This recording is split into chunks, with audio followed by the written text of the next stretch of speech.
आज सुबह सुबह मैं अपनी गाड़ी लेकर ड्राइव पे निकला ही था कि इतने में मेरी गाड़ी के एक्सल से एक पत्थर टकरा जाता है, जिसकी वजह से मेरी गाड़ी के एक्सल से खड़खड़ की आवाज आनी शुरू हो जाती है। तो वही मैं चेक करने लग गया था कि मेरी गाड़ी में कोई नुकसान तो नहीं हुआ। अब रिस्टोर की हुई गाड़ी की सबसे बड़ी दिक्कत यही होती है कि आपको इसे बहुत संभाल के रखना होता है। अगर इसमें से थोड़ी भी छेड़छाड़ करी या फिर इसमें थोड़ा भी ध्यान नहीं दिया तो आपकी गाड़ी का बैंड बच सकता है। तो लगभग आधे घंटे से मैं चेक कर रहा था कि कहीं मेरी गाड़ी के अंदर कोई फॉल्ट तो नहीं आ गया, कहीं इसे रिपेयर करने का अच्छा खर्चा तो नहीं आ जाएगा, क्योंकि इस स्कॉर्पियो को मैंने पुरानी स्कॉर्पियो से नई SL1 क्लासिक में कन्वर्ट करवाया था और उससे मुझे 10 लाख का खर्चा आया था। और लगभग आधा घंटा गाड़ी को चेक करने के बाद मैंने सोचा कि चलो गाड़ी को स्टार्ट करके देख लिया जाए कि सब सही है कि नहीं है। मैं गाड़ी में बैठता हूँ, उसका इंजन स्टार्ट करता हूँ और भाई जैसे गाड़ी का इंजन स्टार्ट होता है मैं सारी चीजें चेक करता हूँ, हेडलाइट वगैरह, इंजन की आवाज, बाकी सब सही आ रही थी। तो मैं गाड़ी से बाहर निकल जाता हूँ। मेरी स्कॉर्पियो फिर से परफेक्ट हो गई थी। अब मैंने सोचा कि चलो मार्केट से जाके अपने अंडे और बिस्कुट लेके आ जाए। और जैसे मैं घर से निकलने वाला था इतने में मेरा कैंपर वाला दोस्त मेरे घर पे आ जाता है। उसको देख के मैं सोचता हूँ ये यहाँ पे क्या करने आया है, तो तुरंत गाड़ी से उतरता है और वो काफी जल्दी में दिख रहा था। वो फौरन ट्रक से उतर के भागते भागते मेरे पास आता है। मैं उससे पूछता हूँ भाई क्या हुआ, आज यहाँ पे कैसे आना हुआ। तो वो मुझे बोलने लगता है अरे वाह भाई, तूने नई गाड़ी ले ली,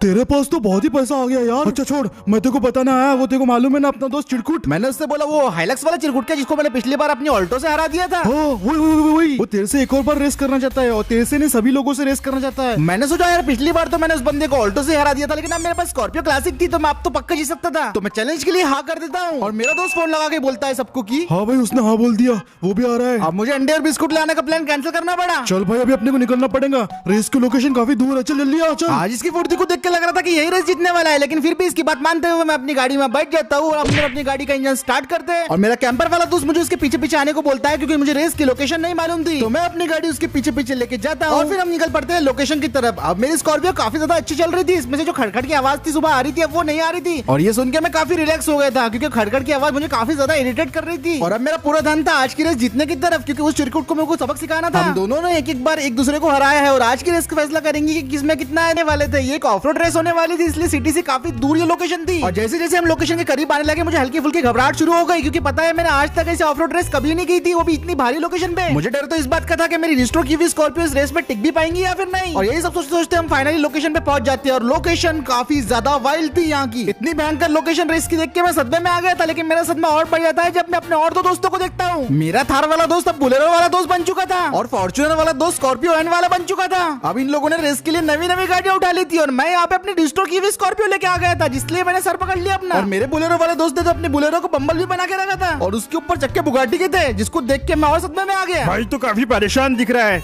डर तो नहीं रहा ना कि हम जीत जाएंगे? अरे भाई उसकी टांग मत खींच, वैसे भी उसका बिजनेस वगैरह डूब गया, सदमे में होगा बेचारा। भाई वो तो चलते रहता था भाई, अभी रेस पे ध्यान देते रहा। और हम सब दोस्त मिलकर गप्पे मार रहे थे, इतने में वो चिरकुट आ जाता है जो पिछली बार हाइलक्स वाला था। अब मैंने इसकी हाइलक्स जीत लिया था तो ये इस बार कुछ और ही लेके आया। और भाई साहब इसने जो चीज लेके आया था ना वो देख के मेरे लिटरली फट गई। इसने एक मॉडिफाइड और पावर फॉर्च्यूनर लेके आ गया था जो कि पूरी गैंगस्टर और डाकू वाली वाइब्स दे रही थी। और फिर वो मेरा चिरकुट दोस्त अपनी गाड़ी से उतरता है और मेरे पास आके बोलने लगता है पिछली बार की वो बातें मैं भूला नहीं हूँ अभी तक, इस बार तू तो गया, नहीं जीतने दूंगा। ये सुन के मैं उसे बोलने लगता हूँ भाई तू पर्सनल दुश्मनी क्यों रख ले रहा है, रेस तो अपन मजे के लिए करते हैं ना। लेकिन वो मुझे बोलने लगता है सब कुछ पर्सनल है अब। अरे ये क्या, तूने ये ले लिया?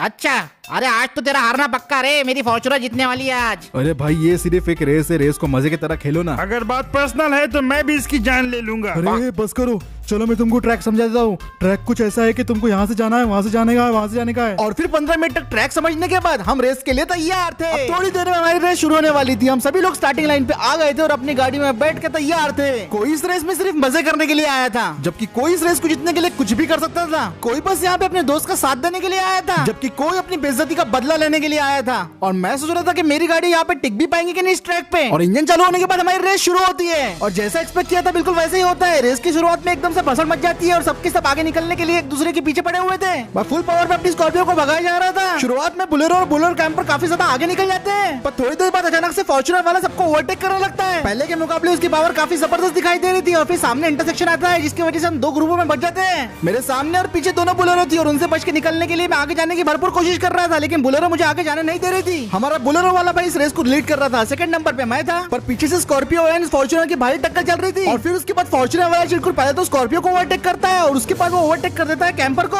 और फिर वो मुझे भी ओवरटेक करके सीधा चलता है बुलेरो को ओवरटेक करने के लिए। वो बुलेरो को ओवरटेक करने आ रहे थे, लेकिन अपने बुलेरो वाले भाई भी कम नहीं थे, वो किसी को ओवरटेक नहीं करने देते, वो उनकी हिस्ट्री है। वो फुल रफ्तार से आगे बढ़ रहे थे, लेकिन जो फॉर्च्यूनर वाला चिरकुट है उन्हें धक्का देना शुरू कर देता है। वो गाड़ी को ठोक के किसी तरह लीड ले लेता है और वो फर्स्ट नंबर पे चल रहा था चिरकुट। उसके पीछे स्कॉर्पियो एंड कैंपर और सबसे आखिरी में मैं चल रहा था, लेकिन इवेंचुअली मैं सबसे पहले कैंपर को ओवरटेक कर लेता हूँ। और बोलेरो वाले भाई भी यहाँ पे सेकंड नंबर पे पूरी तरीके से बने हुए थे। स्कॉर्पियो इनको ओवरटेक करने की कोशिश कर रही थी और फिर हम सेकंड इंटरसेक्शन की तरफ पहुंच गए थे। यहाँ पे हमको दो रास्ते थे, अब दो रास्ते में से कोई एक रास्ता हमको चुनना था। एक था शॉर्टकट तो दूसरा था लॉन्ग कट। फॉर्च्यूनर वाला शॉर्टकट में घुस जाता है और मैं भी इसका फायदा उठाते हुए मैं भी उसके पीछे चल जाता हूँ और हम दोनों के पीछे पीछे यहाँ पे कैंपर भी आ जाता है और हम तीनों को यहाँ पे शॉर्टकट का अच्छा फायदा मिल गया था। मुकाबला काफी टक्कर का चल रहा था। फॉर्च्यूनर वाले ने पता नहीं अपनी गाड़ी में क्या अपग्रेड किया था, वो काफी ज्यादा आगे चल रहा था हमसे और मैं अपनी गाड़ी का पूरा जोर लगा के उसको ओवरटेक करने की कोशिश कर रहा था। पर इधर से स्कॉर्पियन बिग डैडी आ जाता है और वो मुझे ओवरटेक कर लेता है। अभी स्कॉर्पियन वाले भाई को मुझे ओवरटेक किसी भी तरीके से करना था, मुझे चौथे नंबर पे नहीं रहना था। मैंने अपनी गाड़ी की फुल रफ्तार बढ़ाई, टैक्टिक्स खेले, लेकिन सामने भी हमारे बिग डैडी था, उसको हराना इतना आसान नहीं था। लेकिन किसी तरह मैंने मौके का फायदा उठा के मैं उससे आगे निकल ही जाता हूँ और फाइनली मैंने तीसरे नंबर की पोजीशन से वापस से गेन कर ली थी। यहाँ पे बोलेरो और फॉर्च्यूनर में अभी भी झगड़ा चल रहा था कि कौन आगे रहेगा और मैं सोचा कि चलो इसका फायदा उठा के मैं फर्स्ट पोजीशन पे आ जाता हूँ। तो मैंने अपनी गाड़ी की रफ्तार बढ़ा दी, लेकिन पीछे से स्कॉर्पियो एन वाले भाई भी इस मौके के फिराक में थे। वो अपनी गाड़ी को फुल रफ्तार से एक्सेलरेट करते हैं, लेकिन एक गलती की वजह से उनकी गाड़ी बीच में फिसल जाती है, जिसकी वजह से उनकी गाड़ी बीच रास्ते में पूरी पलट जाती है